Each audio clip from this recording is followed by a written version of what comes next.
Parang may kakaiba sa'yo ngayon na. Ha? Wala to.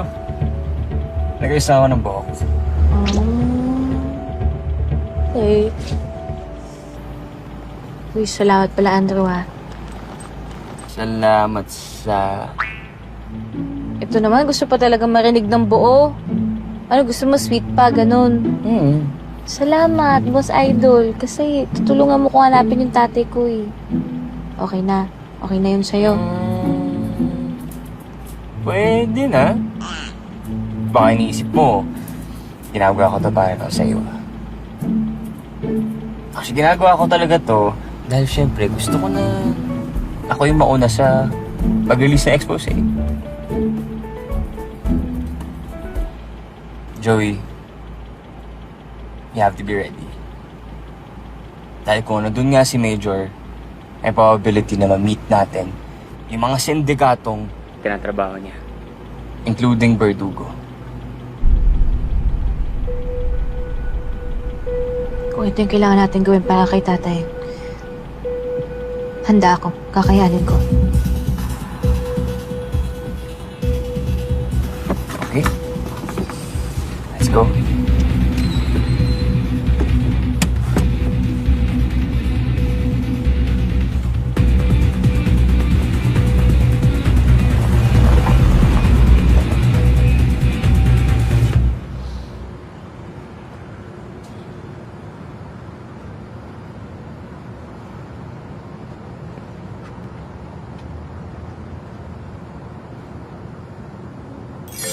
So, nagpagupit ka nga talaga, no?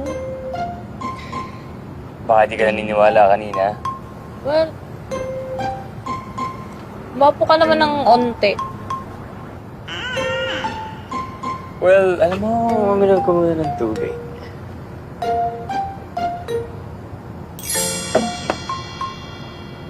Buksan ko sana eh. Ako na. Wow, bait naman. Tsaka at least gumapo, di ba? Tsaka mabait. Feel mo naman. Oh, anyway. Ano sabi mo kay Aling Clarissa? Sa totoo lang, nagsinungaling ako sa kanya. Sabi ko, may gagawin ako sa school. Dahil alam mong hindi ka papayagan kapag sinabi mo yung plano mo. Well, iniisip ko na lang na siguro kung kasama ko si tatay umuwi, maiintindihan niya ako. Kaya nga lang, di ko alam saan ako magsisimula pagdating dun sa Valmore. Di ko kasi alam yung lugar na yun eh. Tapos wala pa si Peter tsaka Gino para tumulong. Bahala. Kilala ako sa Balmora. Matutulungan na tayo. Sino?